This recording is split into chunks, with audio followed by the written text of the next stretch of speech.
안녕하세요. 우아한 여자를 꿈꾸는 김정희입니다. 음식을 책으로 배워 잘 하지는 못하지만 음식 이야기하는 것은 매우 즐거워하지요. 오늘은 대중가요 속 음식 제3탄으로 여름 음식의 대명사인 냉면을 이야기하기로 합니다. 젊은 세대에게 냉면 노래하면 소녀시대의 제시카와 박명수가 부른 냉면이 먼저 떠오르겠지만 살짝 나이 든 사람들에게는 서수남과 하청일의 냉면이 떠오를 거예요. 그쵸? 그럼 먼저 연장자 우선순위로 서수남과 하청일의 냉면을 들어볼게요. 노래에 나이가 뭐가 그리 중요하다고 하시는 분들 조금만 양보해 주세요.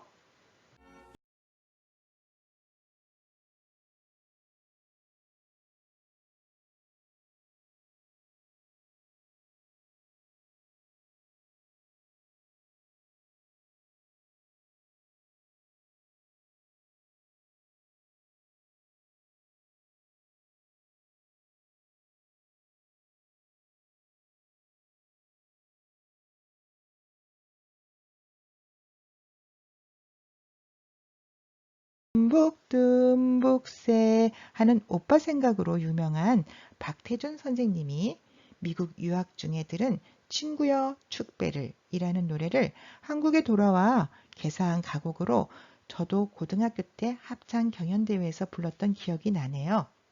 이 골목 저 골목 아니면서 우열을 하는데 나 좋은 냉면이 여기 있어 감싸고 맛있는 냉면이요 냉면 국물 먹으시오 남성 합창은 참 웅장한 느낌이 들어요. 서수남과 하청일이 부른 것과 분위기가 사뭇 다르죠? 노래 가사는 시골에 사는 사람이 서울의 번화가를 구경하다가 냉면을 맛있게 먹었다는 내용을 표현한 것인데요. 박태준 선생님은 냉면을 워낙 좋아했다고 합니다. 가사 중에 냉면이 값싸고 달콤하다고 했어요. 시골 사람의 느낌에도 싸다는 생각이 들 정도로 싸다면 분명 싸게 만들 수 있는 비법이 있었겠지요. 그 이유를 슬슬 알아가 볼까요?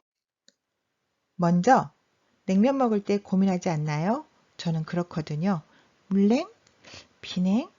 조선시대 학자 홍성모가 그 해답을 알려줬어요.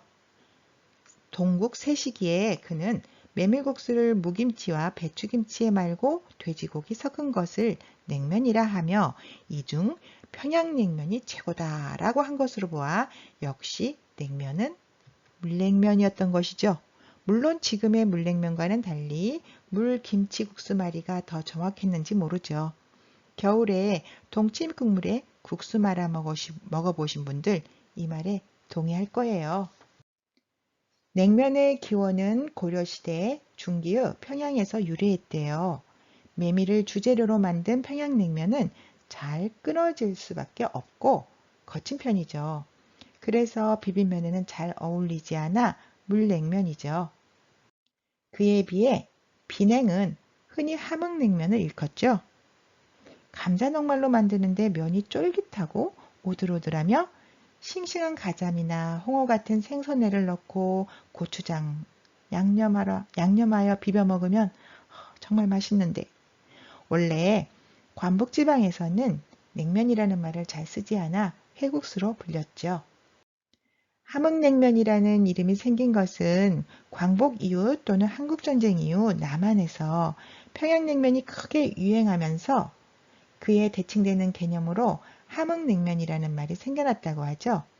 한반도에서 최초로 감자를 재배한 곳이 함경도로 조선 후기에 들어왔으니 감자를 소재로 만든 함흥냉면의 역사는 짧겠죠. 냉면은 여름에 먹는 음식이죠. 그런데 아까 말한 대로 동국 세식에 따르면 냉면은 동짓달인 11월에 먹는 음식이라 했으니 본래 겨울 음식이었던 거죠. 그런데 1920년대가 되면서 겨울냉면이 여름 음식이 되어버렸어요. 그 이유가 궁금하죠? 차갑게 먹어야 냉면이니 여름에는 생각지 못했지만 1910년대가 되자 부산, 제물포, 원산, 군산 등지에 제빈 공장이 문을 열었어요.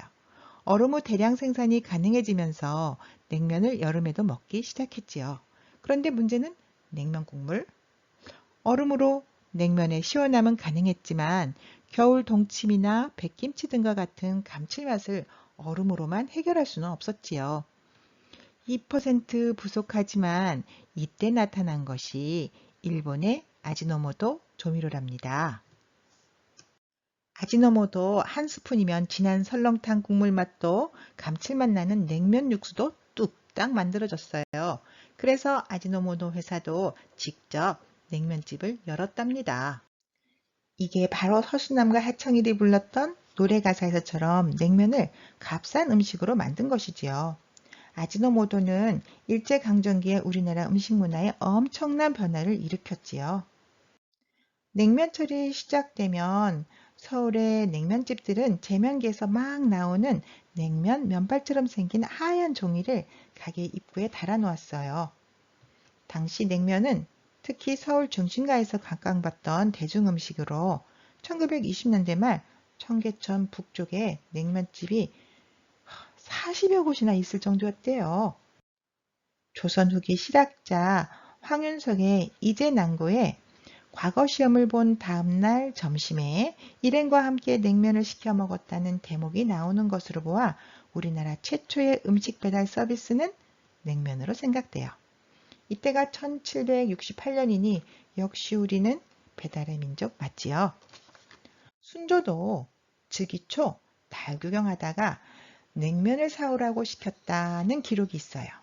기생학교인 교방문화가 발달한 진주에선 관아기생도 냉면을 배달시켜 먹었다고 하고 특히 고종황제는 냉면을 좋아한 것으로 전해지는데 덕수궁 대한문 밖의 국수집에서 배달하여 편육과 배, 잣을 얹어 먹었다고 하네요.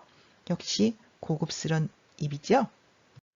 1920년대, 30년대부터는 배달 문화가 널리 퍼지며 냉면이 불티나게 팔렸다고 하는데요. 이 무렵 배달의 영역이 각종 탕과 냉면, 국밥 등으로 확대되었지요. 1920년대 냉면 한 그릇이 15전이었대요. 하루에 무려 2,000그릇이나 팔린 식당도 있었다네요. 당시 냉면 배달부를 중몰이라 불렀는데 그들은 배달량이 폭주하는 데 비해 1급 60전이 너무 적은 임금이야 라고 불만을 품고 파업을 하였답니다. 결국 그들은 일원으로 인상받을 수 있었대요. 지금 생각하면 60전이나 1원이나 작은 건 똑같은데 그쵸?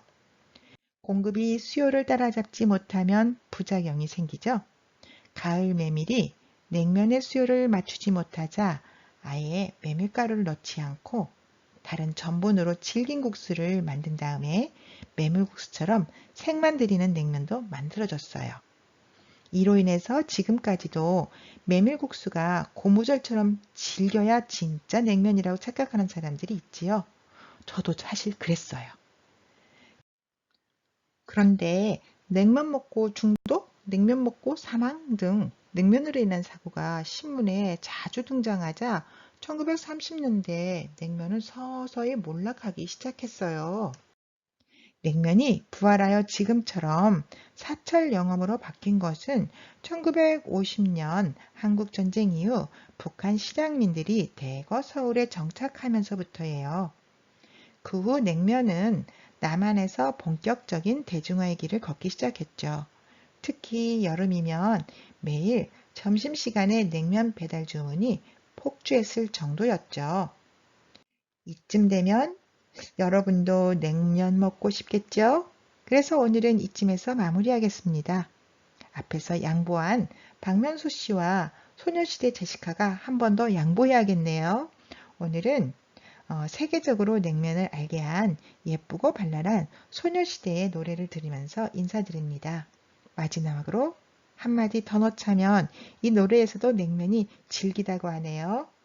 고맙습니다. 음식 스토리텔러 김정희였습니다.